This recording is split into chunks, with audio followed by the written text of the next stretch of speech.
Ang maliit na prinsipe sa unang paghahabol ay tumama ng isang magic fox. Ngunit nang lumapit ay natuklasan na buntis na ito.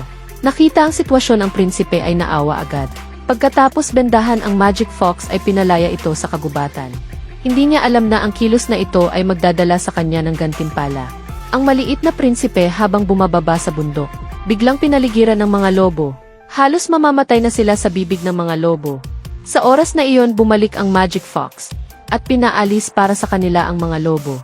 Sa nakaraang mga taon sa ilalim ng proteksyon ng magic fox, ang maliit na prinsipe ay palaging nagwawagi sa digmaan.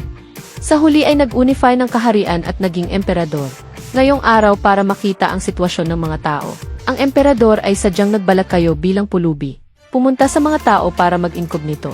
Ngunit hindi inaasahan na sa oras na iyon sa gitna ng mga tao, biglang lumabas ang isang bride na tumakas sa kasal. Nakita ang kanyang mahina na paglalakad. Ang emperador ay nakita kaagad na ang taong ito ay sinabayan. Hindi inaasahan na sa susunod na segundo ang babae ay hinila siya. Balak gamitin siya bilang gamot. Ang emperador ay balak tumalikod ngunit hindi pa rin. Nakatiis sa paulit-ulit na pag-atake ng babae. Sa isang kisap mata lumipas ang 6 na taon. Mula noong gabing iyon ang babae ay nawala na. Sa 6 na taon ang emperador ay nananatiling tapat sa kanya. Kahit gaano karaming concubine ang piliin ng Queen Mother, hindi siya naapektuhan. Kahit buwanang naghihintay siya sa kalye ng ilang araw, para lang makatagpo muli ang babae, mabuti na lang ang langit ay hindi tumalikod sa masipag. Sa wakas naghintay siya. Ngayong araw ang babae ay bumaba mula sa karwahe at itinulak ang bata sa tabi. Ito ang anak mo. Mula ngayon, ikaw ang mag-aalaga. Ako, ang aking anak. Mayroon na akong anak. Diyos ko, ang emperador ay may anak na. Ang imperial family ay may tagapagmana na. Ang Queen Mother ay matutuwa kapag nalaman. Pagkatapos ang babae ay direktang nagtapo ng supot ng pilak sa emperador. Sinabi sa kanya na dalhin ang anak at umalis agad. Pagkatapos magsalita ay umalis na hindi lumingon sa karwahe. Nakita ang kanyang walang puso ang emperador ay galit na galit. Hindi niya alam na ang babae sa karwahe ay umiiyak na. Para malaman ang layunin ng babae, kaya ang emperador ay nagtanong sa anak kung ano ang nangyari. Ang anak ay nagsabi na ang pamilya Su ay pinakamayaman sa kapital. Ngunit kamakailan may masama para kunin ang kayamanan ng Su.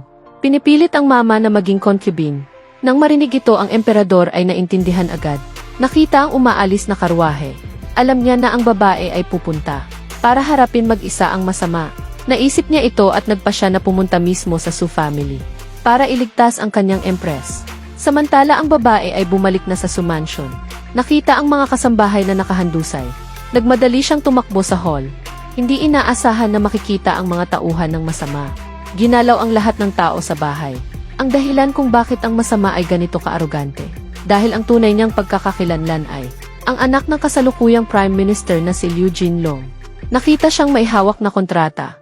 Sinabi na kung ang babae ay maglilipat ng lahat ng kayamanan ng pamilya sa kanya at sumama sa kanya para maging pang-70 concubine. Sa oras na iyon ang mga tao ng Su mansion ay magiging ligtas. Ngunit sa oras na iyon ang Tatay Su ay dumating. Nakita ang kanyang pakikitungo kay Liu Jinlong. Ang babae ay na-realize agad na ang tatay na ito ay hindi na kailangan. Tama nga, sa susunod na segundo ang Tatay Su ay lumingon. Nagsimulang gawin ang kanyang ideological work. Qiang Su, pirmahan mo na ang kontrata. Sumunod ka na lang sa Prime Minister Mansion. Ang tatay mo ay makakasama ka pa sa magandang buhay. Tatay, paano mo nasabi ang ganyang salita? Hay anak, para rin naman sa iyo ito ng tatay. Noon hindi ka nag-asawa sa Prime Minister Mansion. Tumakas ka pa sa kasal, at may anak ka pa sa isang lalaki. Sa nakaraang mga taon, ang likod ng tatay mo ay binasag ng iba. Yan ba ay pag-aasawa? Yan ay pagiging concubine. Ang Nanay Su ay nagmakaawa rin sa asawa na mag-isip mabuti. Dahil ang masama pangalan ni Liu Jinlong ay kumalat na sa buong kapital. Maraming dalaga ang kinuha niya bilang concubine. Ngunit sa huli ay lahat ay pinahirapan ng husto.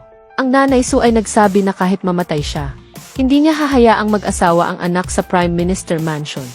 Ang Tatay Su ay nagalit ng malala. Para makipagkaibigan kay Liu Jinlong, hindi niya ininda na saktan ang asawa.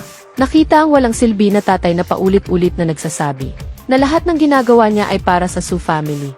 Ang babae ay agad na inilantad ang kanyang plastic na mukha. Sinabi na sa nakaraang mga taon ay nag-inom at nagsugal lang siya. Lahat ng negosyo ng Su family ay ginawa niya mula sa simula. Rebeldeng anak, nangahas kang sumuway sa tatay mo. Wala akong tatay na tulad mo. Su Qiangsu, alam ko na masunurin kang anak. Kung gusto mong iligtas ang nanay mo, sumunod ka na lang. Para hindi na siya maghirap, nakita na ginamit niya ang nanay para takutin siya.